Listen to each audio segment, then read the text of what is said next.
Hey guys, welcome back. Thanks for joining me this week. Let's keep it real. If you are watching this video right now, then chances are you think that you are in a relationship with someone who's narcissistic or were in a relationship with someone who is narcissistic and have dealt with either emotional affairs or cheating. And this is not an uncommon topic when we are talking about narcissism. Now look, people have affairs, whether they are emotional or physical, and they don't have to be someone who is narcissistic. Not every person who jumps ship is a person who has a personality disorder, but it is definitely a person that has a lot of wounds and stuff going on inside of them.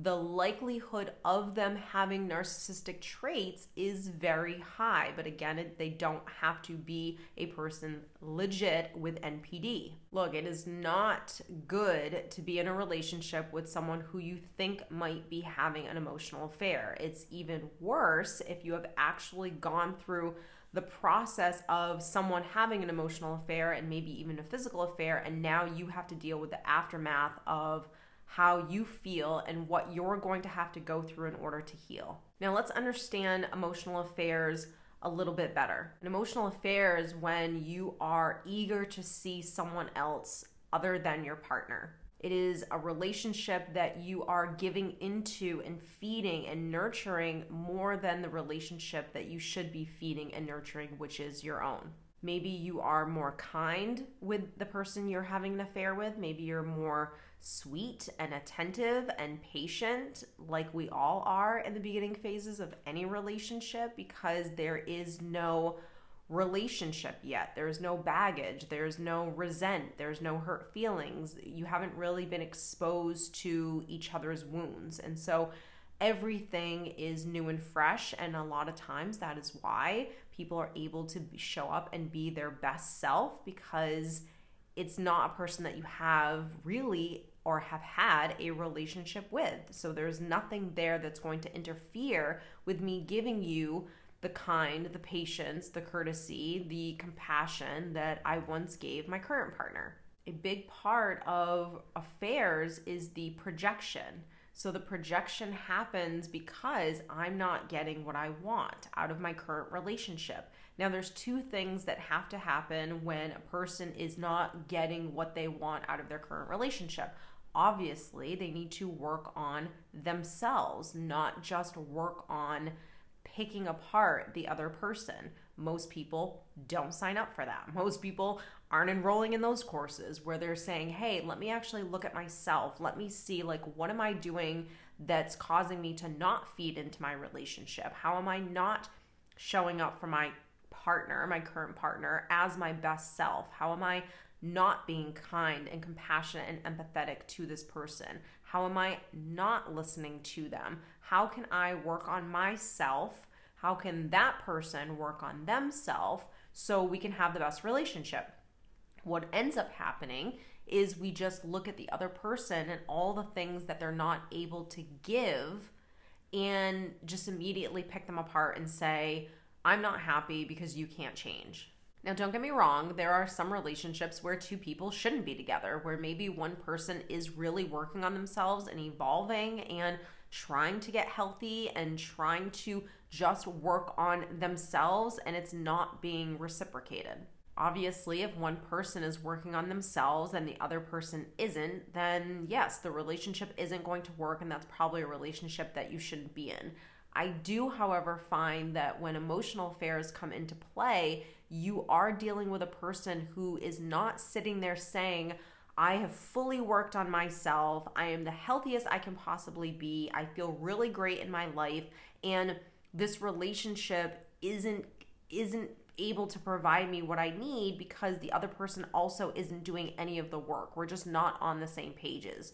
Chances are what ends up happening is the person just ends up picking apart their partner with not having any self-reflection as to what they're doing to cause the problems in their relationship. If one or two people are still wounded, and let's just be honest, like majority of people are wounded. Majority of people are not looking at their wounds. Majority of people are not taking responsibility for how they show up in relationships. They are just putting the fault on the other person because it's very easy to do that. So when you've done that for a long period of time, you have now constructed a story that says this person isn't right for me. Another huge reason for emotional affairs is the fact that the person feels as though that they are getting all of the things emotionally that they need from this person that they're not able to get from their current partner. Now, before you start beating yourself up and asking yourself the obvious questions or those statements like, I guess I wasn't good enough, I guess I couldn't give this person everything that they needed, and woe is me, and really going within and beating yourself up, what I want you to ask yourself is this really important and healthy question. Is what this person wants and looking for in a partner, do you actually want to be that partner? Do you actually want to be that person? Now remember, emotional affairs happen because there's something that I'm not getting in this current relationship. Emotional affairs also happen because the person who jumped ship is not willing to look at their own self and work on their own self. So what are they really looking for in this affair partner? Unhealthy and toxic relationships. They're looking for someone to feed into the ego. They're looking for someone to validate them. They're looking for someone to soothe them. They're looking for someone to make them feel good about themselves. Guess what? All those things are not things that you should be looking for in a partner. Those are the things that you should be able to cultivate on your own. So when someone jumps ship, what they have is a hole that they're trying to fill, and this person is able to feed into the wound and the insecurity and the low self-esteem and give them all the things that they're looking for you to give them, but you can't. I want you to understand that when you're dealing with narcissistic emotional affairs, you are dealing with someone who is unhealthy. That means that nothing you do will ever be good enough. They will always find fault. They will always do inappropriate things or jump ship or treat someone poorly. The cycle of dysfunction will always continue when you're dealing with someone who is that deeply wounded. Now, what they have found is a person who is willing to be that person that they need in order for the ego to feel good and the self-esteem to be high. If that's not something that you want to sign up to do, then you didn't lose anything here. So when you are just in a relationship with someone like this and they jump ship and you don't understand why, the reasons why is because you can't be a person that feeds into this. And perhaps you saw that, and perhaps you know that you're never going to be able to be the kind of man or woman that this person needs you to be, because what they need is something that isn't healthy. And you see that. Vulnerability is a huge part of any healthy relationship, and when you're dealing with narcissistic relationships or emotionally abusive relationships where you're in this unhealthy dysfunctional cycle that just goes around and around, what you can't see is the healthy patterns that should be happening in this relationship. And vulnerability is something that needs to be present in any healthy relationship. When you're dealing with someone who's really wounded, you're dealing with a person who has a fence or a wall, and perhaps sometimes a brick wall around their heart space. So when that wall is present and the person is not able to put the wall down, and there is no amount of love or caring or empathy or anything that you will ever be able to give a person in order for their wall to come down. So if the wall never comes down, which it won't by you loving them so much and dealing with the abuse, if the wall never comes down, then what you're dealing with is a superficial, wounded relationship.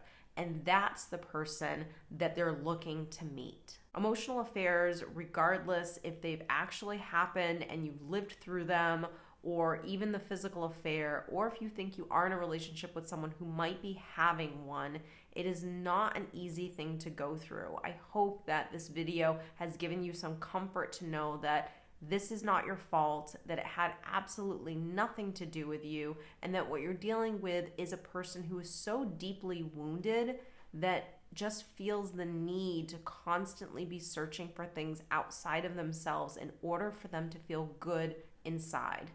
And that's not a person that you will ever feel secure being in a relationship with.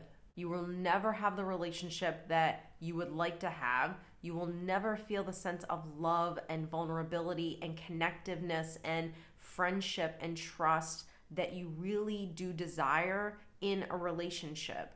So even though this is an extremely painful thing to have to go through, I hope you understand that nothing that you did or didn't do caused this person to jump ship, no matter what they say or no matter how much manipulation they try or guilt they try to throw at you. I hope you have enjoyed this video. If you did, don't forget to give it a thumbs up, and please share this with anyone who you think might be dealing with this, because this is a very painful experience to have to go through. I hope you guys have enjoyed, and I will see you in next week's video.